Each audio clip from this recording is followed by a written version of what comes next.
Before receiving your MacBook Air, we require that everybody go through this presentation. This presentation was given on deployment night to students and parents at the beginning of the year. We will briefly cover care and keeping of your MacBook Air, the loan agreement and acceptable use agreement that are required in order to receive your device, student safety at school, student safety at home, and we'll finish with a link to our frequently asked questions about our one-to-one program. When you are taking care of your MacBook Air and keeping it clean, we ask that you use a damp, soft, lint-free cloth in order to clean the computer's exterior. You don't ever want to spray anything on the screen or keyboard, as this could cause permanent damage and, at minimum, just leave streaks on your device that you wouldn't want. You don't want to use Kleenex or paper towels that are abrasive and could leave scratches on your device.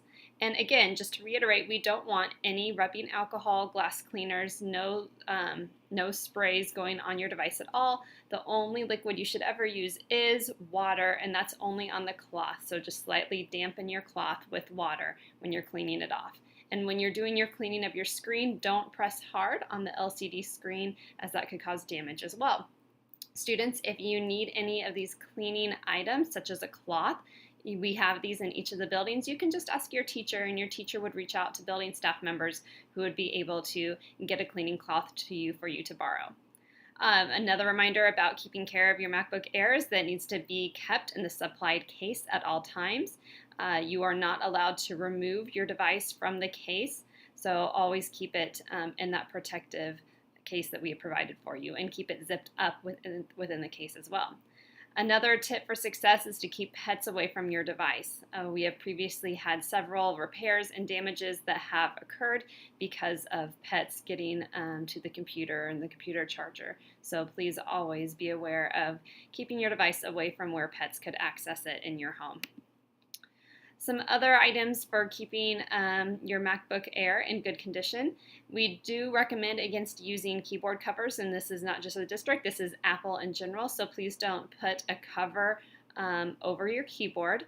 You also don't want to lift or carry your MacBook Air by its monitor, even if you're moving just a short distance. This could damage the hinges on your computer and may cause you to have a repair. You only want to open your MacBook Air monitor from its center, again, to protect those hinges that are on the device. You don't want to leave anything on the keyboard. It could result in damage when you do try to close it. The most common item that students do try to leave on their keyboard and then close onto it are your earbuds if you have been listening to something on your computer. So make sure to always pack your earbuds away safely before you close your computer cover, and you should have no problem there. And this is common sense. The last item is you should keep drinks away from your MacBook Air, and I would like to also add food onto that. So no drinking or eating around your device, and that will help keep it good for a very long time. Okay, let's talk briefly about that loan agreement that you would have agreed to in order to receive your device, and this would have happened during enrollment.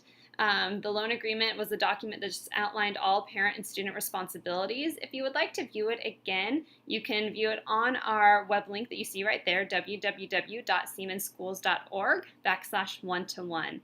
You can see the loan agreement at that location. It just outlined how every student's receiving a MacBook Air, a charger, and protective case, and we do ask that those be turned in at the end of every school year and at the end of the student's use with the device. It's just like loaning out athletic equipment. This is not, the students don't own the MacBook. It is owned by the district, and it's just being loaned out to you for your use during the school year. And we ask that you always apply common sense to your care of your MacBook device. Some other items from the loan agreement is that students will keep the same laptop every year. You get the laptop when you first go through deployment at 7th grade, and you will keep that same device. You turn it in over the summer for safekeeping, but then you get that same one back in August. So if you're going to get the same computer year after year, it's up to you to keep it as nice as you can since you're getting the same one back. Failure to return the computer will require paying a replacement cost to the district of $849, and this includes lost or stolen devices during the school year. Please don't deface or destroy the computer. You don't want to put stickers of any kind on the screen or the exterior, and again, you wouldn't want to be removing your computer from the case to put stickers on it anyway. The computer must be charged at night, so you take your computer home with you in the evening, charge it at home, and bring it brought to school the next day charged and ready for use. You cannot assume that your teachers will allow you to charge your device in their classroom, and you need to always have your computer ready to go for class, just like you would have a pencil and a piece of paper or your textbook. Your computer is an item that you need to have ready for school every day. Continued items from your loan agreement, a $65 technology fee will be charged annually in order to cover use, maintenance, and replacement.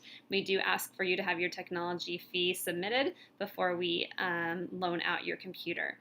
Routine maintenance and malfunctions not due to visible damage will be completed at no cost to the student. So just your normal wear and tear, things that happen to computers over time, all of that is taken care of by the district.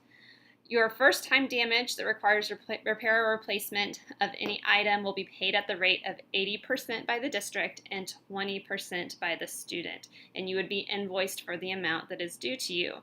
The only exception there is AC adapters, which will be at 100% coverage by the student. Second-time damage of any items will be paid at a rate of 50-50 by the district per what the student is going to owe. Final items with loan damage and maintenance. The third-time damage will be paid at a rate of 20% by the district and 80% by the student, and the amount that you would be charged would never be greater than that total cost of the computer, which again is $849. The acceptable use agreement was the other agreement that we asked for you to sign off on before receiving your MacBook Air device. This can also be found at that siemensschools.org/1-to-1. This agreement just outlines what's expected of students as they utilize district technology. It covers a lot of the digital citizenship rules and technology care rules. And again, we just really want to make sure you understand that the use of this technology is a privilege, not a right. If you violate that privilege that we are providing you, then you will lose access to the computer throughout the year. School rules related to behavior and communication do apply to your use of technology and the computer, and any violation of that policy could result in disciplinary action, including possible loss of the device. When you're at school, we ask that you be as safe as possible with your computer. We will go through digital citizenship that covers safe internet practices related to safety and security. And we also just have systems in place that help provide boundaries and limit security risks. We have a sonic wall, which is a filtering system across our district network that filters out inappropriate sites. Data policies and procedures secure all student data and passwords for different digital logins. And we also have the device management software that allows laptops to be rendered inoperable if lost or stolen. So if someone does take your device, we can basically turn it into a brick, a non-functional device that no one would have access to, and that would protect your information if this would happen to you. Okay, when you're at home, we also want you to extend your safety rules to that location. Your learning doesn't end when you leave school, and so we want you to be able to use your laptop at home in order to support your learning opportunities, do your homework, and do those other things that you have come up. Families need to make safety choices that reflect your values as far as computer time and limits for websites and different things that you would be able to go to. So we encourage parents and students to have a discussion about what your expectations and boundaries are for using your device at home. It's always wise, parents, to monitor the laptop and internet use. And we do ask that everyone refrain from installing any parental controls or filtering software on the device, because that can cause the functionality while at school to decrease, and it would cause problems for your student to be able to complete the work that they need to for school. So please refrain from installing any of those additional filtering softwares on the computer. Here's just a look at your computer inside the case. You can see that there are straps both up at the top. There's clear straps, and at the bottom there are the black straps. We ask that you keep the computer within those straps at all time, and again zipped up within the case.